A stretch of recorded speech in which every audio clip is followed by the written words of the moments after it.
대림절 네 번째 주일입니다. 네 개의 촛불이 다 켜져서 가장 밝은 빛을 비쳤습니다. 이 땅의 모든 교회들이 한 달간 동안 빛을 비추면서 참빛으로 오신 주님을 이렇게 상징하고 비유를 통해서 빛으로 오시는 주님이시구나. 한 달 동안 우리는 그렇게 기쁨으로 촛불을 켜면서 기대하고 맞이할 준비를 하였습니다. 한 개씩 켜질 때마다 우리의 마음은 더 환한 빛으로 들어옴을 느꼈고, 그리고 기쁨의 마음이 충만해진 줄 믿습니다. 아멘. 이 땅의 모든 교회와 성도는 이제, 오늘, 지금 한 장소에 초점을 맞추고 있습니다. 한 장소, 마치 불 꺼진 공연장에서 한 중심의 서치라이트가 주인공에게 비추는 그 빛을, 서치라이트 불빛을 싹 비추는 것처럼 한 장소에 초점을 맞추고 있습니다. 그 성경은 베들레헴으로 저와 여러분을 초대합니다. 오늘 말씀 6절에 보면 이렇게 기록합니다. 같이 읽어보겠습니다. 유대 땅 베들레헴아,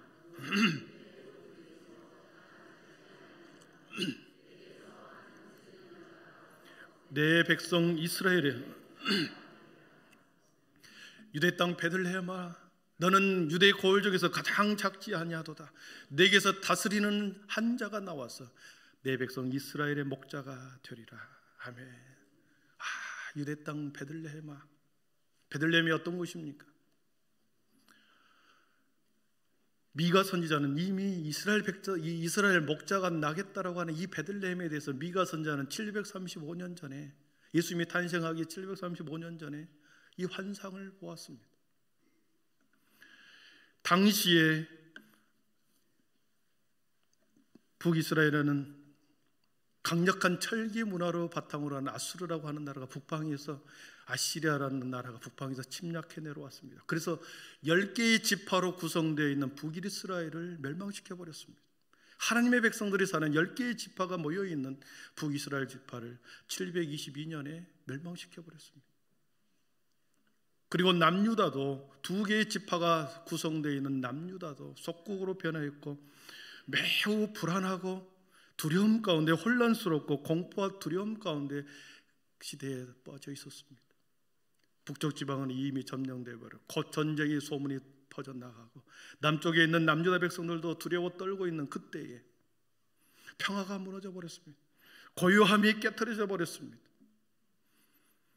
두려움 가운데 사로잡힐 때 하나님께서는 그들을 향하여 미가 선지자를 통해서 장차 평강의 왕으로 오실 분이 베들레헴에서 날 것을 예언해 주면서, 결코 하나님의 백성들은 평화가 깨어지지 않을 것이다. 다시 오신 주님이 사람들로 인하여 짓밟히고 깨어져 버리는 이 평화를 우리 주님께서 다시 회복할 것이다.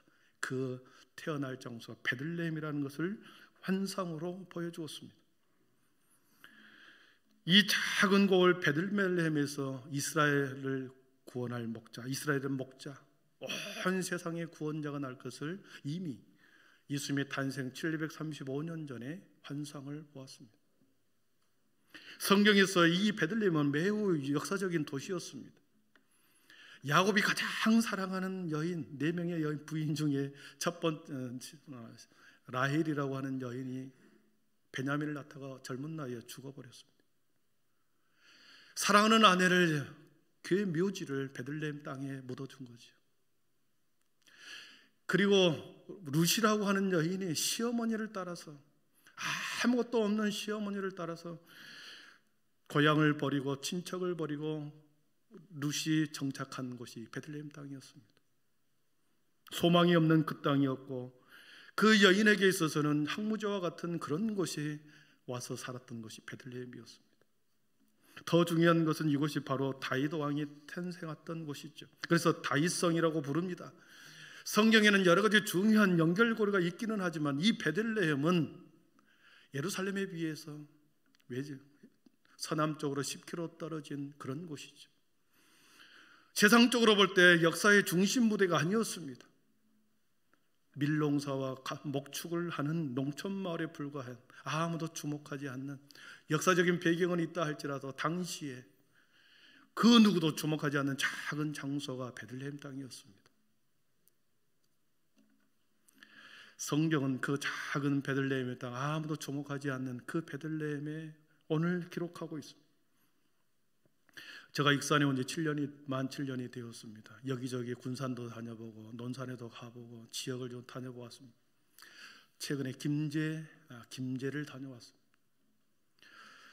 여러분, 한국에서 대표적인 기역자 교회라고는 김제 금산에 금산교회가 있는 거 아시죠? 금산교회, 두동교회, 익산에 두동교회도 있지만 금산교회를 가보고 싶었습니다.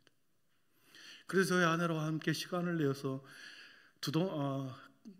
금산교회를 갔는데, 당시 저희가 갔을 때 미국의 휴스턴에서 약 20명의 젊은 사람들부터 노인들까지 고국의 성지순례, 국내 성지순례를 이렇게 왔더라고요.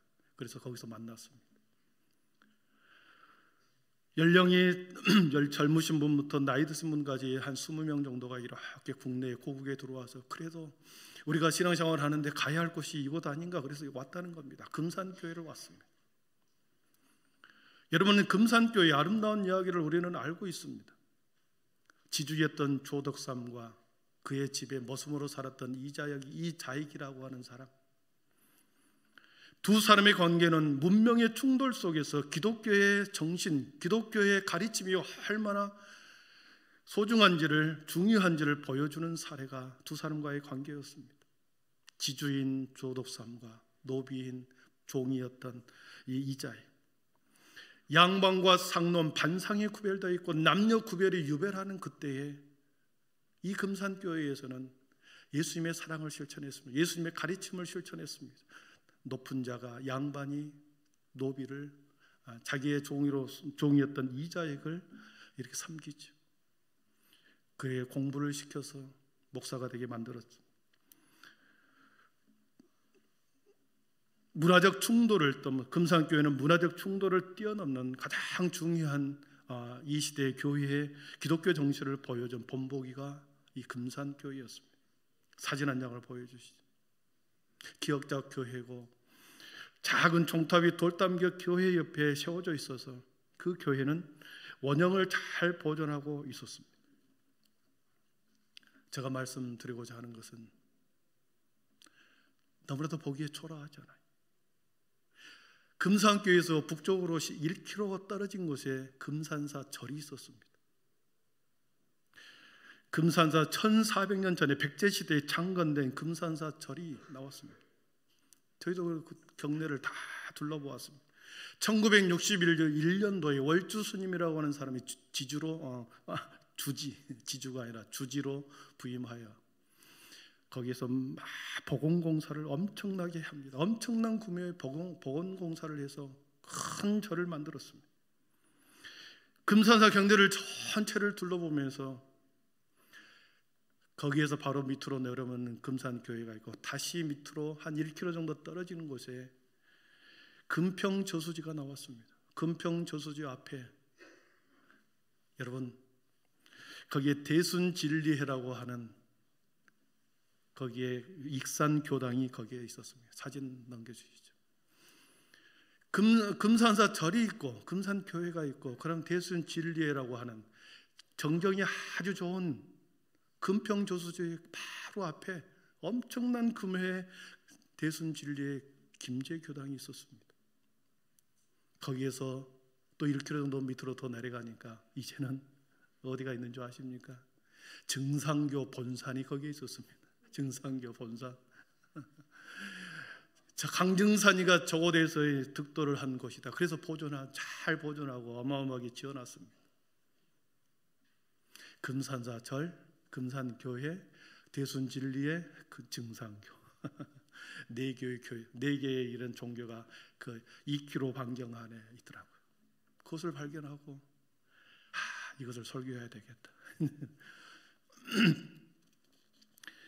금산교회는 세 종교가 지도를 보면 제가 확실하게 해놨습니다. 지도 제일 위에 북쪽에 금산사 절이 있죠. 금산교회가 있습니다. 그리고 대순진리회가 있고, 그 다음에 증산교 본산이 이렇게 한 2-3km 사이에 이렇게 있더라는 거죠. 그 한가운데 금산교회 다시 넘겨주시죠. 너무나도 초라했습니다. 금산사 절 증산교 대순 진리에 비해서 이 금산교회는 너무나도 초라한 작은 교회였는데 베들레헴에 태어난 예수님이 연상이 되었습니다.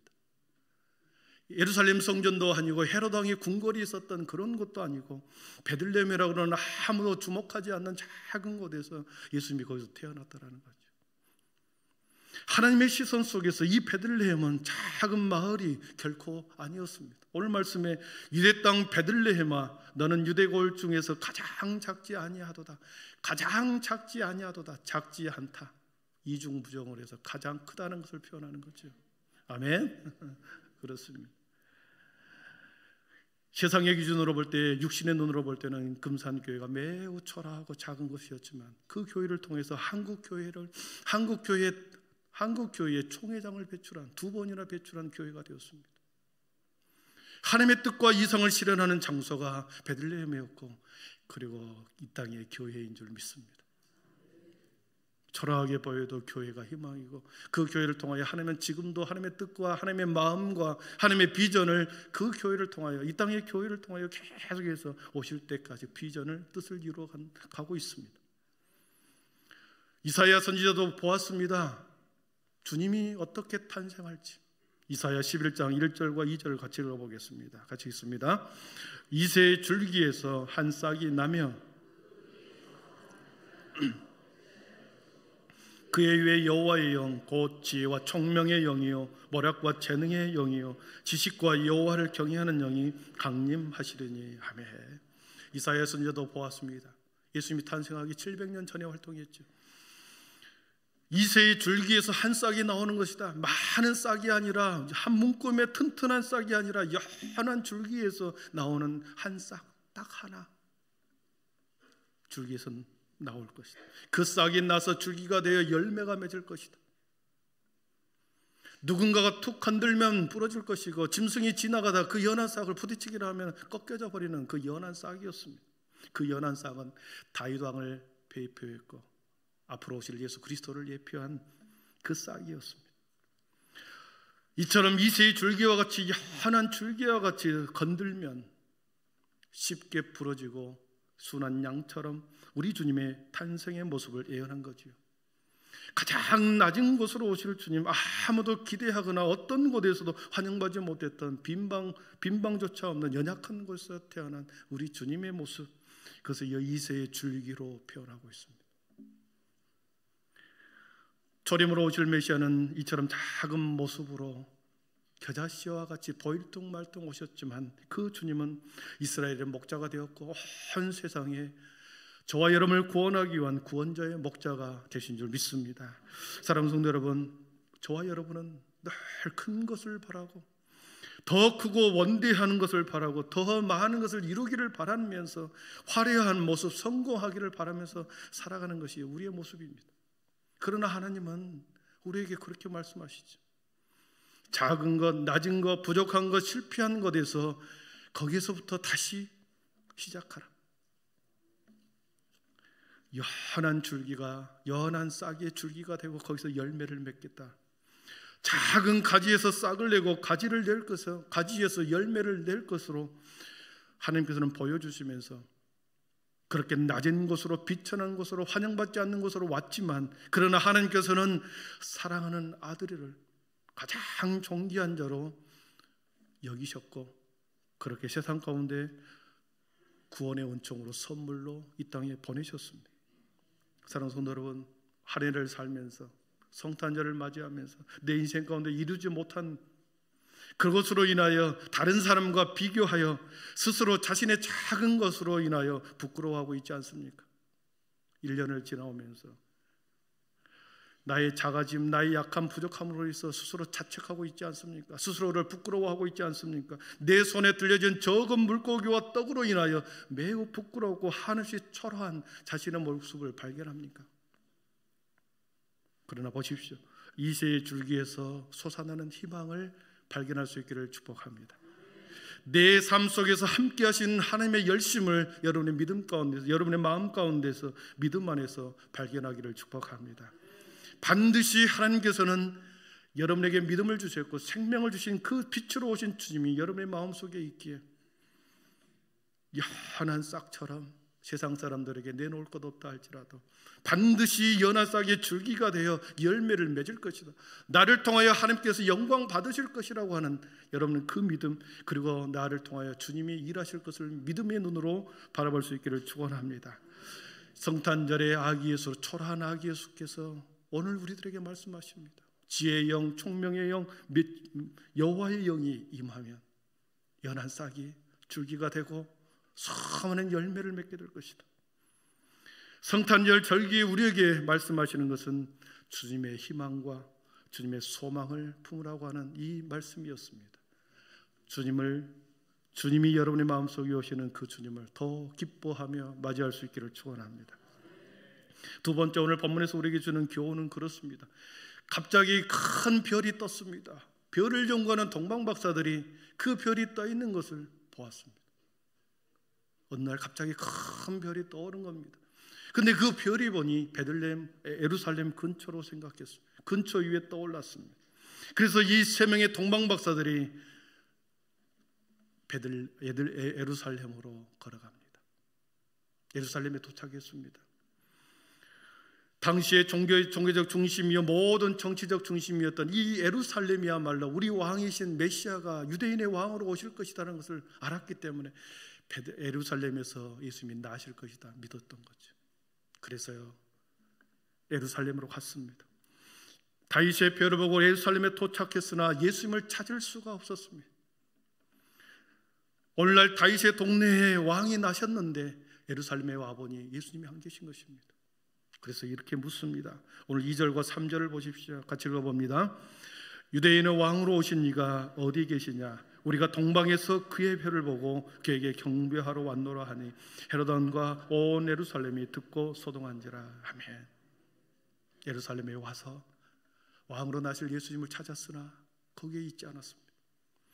유대인의 왕으로 나신 이가 어디 있느냐? 유대인의 왕이 오셨다. 예루살렘에서 퍼져나갔습니다. 사람들 사이에 소문이 퍼져나갔습니다. 소문이 퍼져나간 그때의 반응은 헤롯 왕과 예루살렘이 소동하였다 그랬습니다.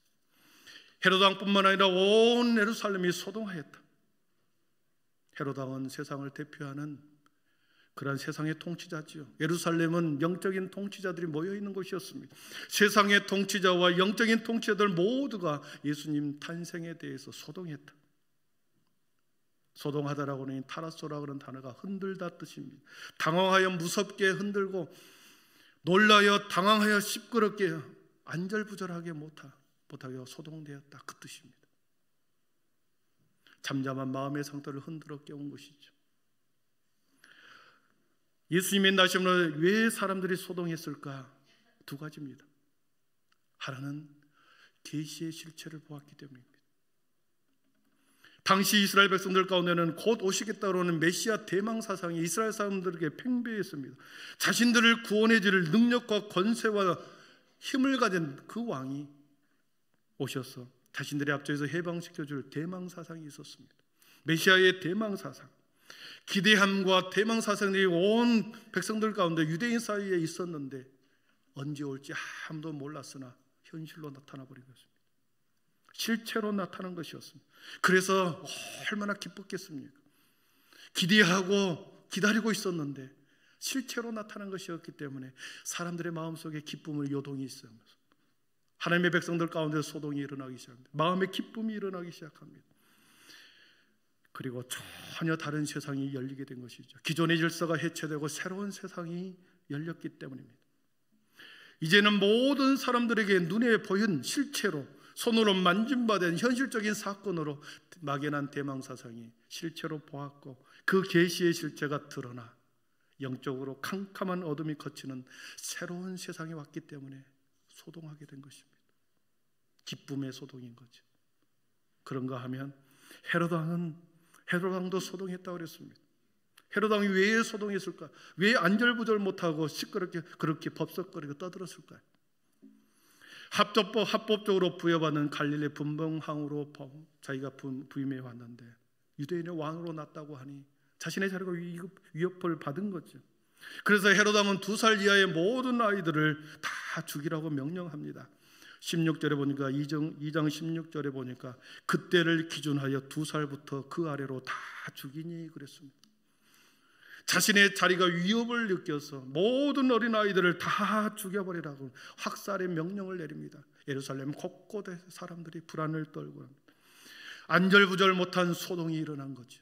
두려움의 소동인 거죠. 기쁨의 소동이 아니라 두려움의 소동이 떨어났습니다. 그런데 표면적으로는 헤롯이 어린아이를 죽이려고 하는 이것은 자신의 자리를 보존하는 것이었지만 이면적으로는 하나님의 엄청난 구원의 뜻을 방해하고자 하는 사단의 계략이 있었습니다. 하나님의 뜻이 이 땅에 이루어지지 않게 하여 어린 2살 이하는 예수님을 제거해버리면, 하나님의 뜻을 이루지 못하기 위해서 예수님을 죽여버리면 여전히 이 세상에 사단 마귀가 지배할 수 있기 때문에 예수님을 죽이려고 계략을 꾸몄던 거죠. 모세가 태어날 때도 그랬습니다. 사탄은 모세를 제거하면 하나님의 백성, 이스라엘 백성들이 바로의 노예로 영원토록 살 수 있게 만들어 버리려고 했습니다. 그러나 바로 왕을 격동시켜서 남자아이들이 태어나면 다 죽이라는 명령을 내리죠. 그래서 모세를 제거하려고 했습니다. 사단은 구원의 역사를 지금도 방해합니다. 세상에 오신 예수님을 제거하고 모세를 제거하면 자신의 뜻이 이루어질 줄 알았습니다. 그러나 우리 주님은 하나님의 뜻은 이 땅에서 예수님을 통하여 사단의 선동이 있었으나 그 뜻을 이루지 못하고 세상 가운데 가장 초라하게 보이지 않는 그곳에서 예수님을 나게 하셨던 것이죠. 22년간 한 사람의 일생이 사단에 사로잡힌 사람이 있었습니다. 단군교 창시자였고 교주였던, 그리고 1만 명의 사람들을 거느렸던 이 사람, 무당학교를 세웠던 김혜경이라고 하는 사람, 예전에 한번 소개한 적이 있습니다. 젊은 나이에 신내림을 받았습니다. 귀신의 소리를 듣고 다른 사람의 점을 쳐줍니다. 미래를 점을 쳐주죠. 그래서 신통하게 마치기 시작합니다. 하루아침에 스타가 되었습니다. 수많은 사람들을 거느리고 수많은 재물을 모으기 시작합니다. 그런데 어느 날, 22년이 지난 어느 날 한 사람의 전도를 받고 그에게 하나님의 빛이 그 속에 들어오기 시작합니다. 그러면서 어느 날 법당에 앉아있는데 하늘의 큰 음성이 들리는 거죠. 내가 너를 사랑한다. 내가 너를 사랑한다. 복음의 소리를 며칠 전에 들었던 그 소리가 내가 너를 사랑한다는 그 소리에 청한 소리를 듣고 이것이 무슨 소리인가? 그래서 그 사람을 찾아가서 내가 이런 소리를 들었는데, 그러면서 김혜경이라고 하는 사람이 예수님을 영접하기 시작합니다. 그래서 책으로 내가 사탄의 왕관을 벗었나이다 라고 하는 책을 써서 간증을 하고 다니고 지금은 목사님이 되어 신당동에 있는 평화를 만드는 교회 목회자로 활동하고 있습니다. 22년 동안 그들은 갇혀 있었습니다. 그러나 그에게 말씀이 들어오고 빛이 들어오고 음성이 들렸을 때 마음에 요동이 일어나기 시작합니다. 소동이 일어나기 시작했습니다. 견딜 수 없는 불안함이 따라왔습니다. 그래서 이 불안함, 이 쇠사슬의 결박을 어떻게 할 수가 없어. 그가 예수님을 영접한 후에 그 결박이 풀어지기 시작했습니다. 그래서 1만 명의 신도와 수많은 엄청난 재물을 모았던 그가 이렇게 고백하지요. 하나님을 따라야 내 마음은 엄청난 혼란에 빠졌다. 하나님을 원망하고 예수님을 원망했다. 그런 그에게 강권적인 하나님의 빛이 그에게 들어와서 엄청난 현실의 혼란스러움으로 그의 인생을 흔들어 놓았습니다. 그리고 그에게 전혀 다른 인생, 목사가 되어 전 세계를 다니면서 하나님을 증언하는 하나님의 종으로 그를 새롭게 만들었습니다. 변할 것 같지 않는 사람, 예수님의 사랑을 결코 받지 못할 그럴 사람, 전도의 대상이 결코 되지 않을 것 같은 그런 사람도 예수님의 빛이 들어가니 그의 마음을 흔들었습니다. 소동시켰습니다. 예수님의 이름이 그의 인생을 흔들고 깨우기 시작했습니다. 사랑하는 성도 여러분, 그렇습니다. 저와 여러분에게는 예수님의 영, 하나님의 영이 들어와 있는 줄 믿습니다. 그 주님이 여러분의 인생을 지금도 붙들고 계십니다. 다른 사람을 비교하지 마십시오. 다른 사람이 이루는 것에 대해서 부러워할 필요가 전혀 없습니다. 하나님이 내 속에서 가장 작은 것, 연약한 것, 부족한 것, 미래에 대한 두려움, 이러한 것을 하나님의 열심히 내 속에 일하고 계신다는 것을 믿으십시오. 그 믿음이 여러분의 인생을 약함이 하나님의 강함으로 채워줄 것이고, 그 여러분의 믿음이, 여러분의 미련함이 하나님의 지혜의 권능으로 채워줄 줄 믿습니다. 성탄의 소리는 계속 울려 퍼집니다. 성탄의 복된 소식은 계속해서 들려옵니다. 불빛을 통하여 상징적으로 불이 켜졌습니다. 생명의 빛이 비치기 시작했습니다. 교회에서는 계속 여러분들에게 외치고 있습니다. 여러분의 마음을 소동시키고 있습니까? 신앙생활을 오래 했지만 어제와 똑같은 아무런 감각이 없이 혹시 살고 있지 않습니까? 다시 성탄의 소리가, 생명의 빛이 여러분의 마음속에 들어와 여러분의 인생을 흔들 수 있기를 축원합니다. 그 생명의 빛을 이새의 줄기에서 싹새, 그 줄기에서 열매를 맺은 것을 여러분 소망으로 삼으십시오. 이 땅의 작은 교회라 할지라도 이 땅의 교회가 하나님의 꿈과 하나님의 뜻과 비전을 이루는 곳이기에 교회를 뜨겁게 사랑하십시오. 그리고 그 교회 안에 선포된 수많은 하나님의 복음의 말씀이 여전히 구체화되고 실현되는 여러분의 인생 가운데 기적을 베푸는 실현되는 귀한 은혜가 있기를 축원합니다. 기도하겠습니다.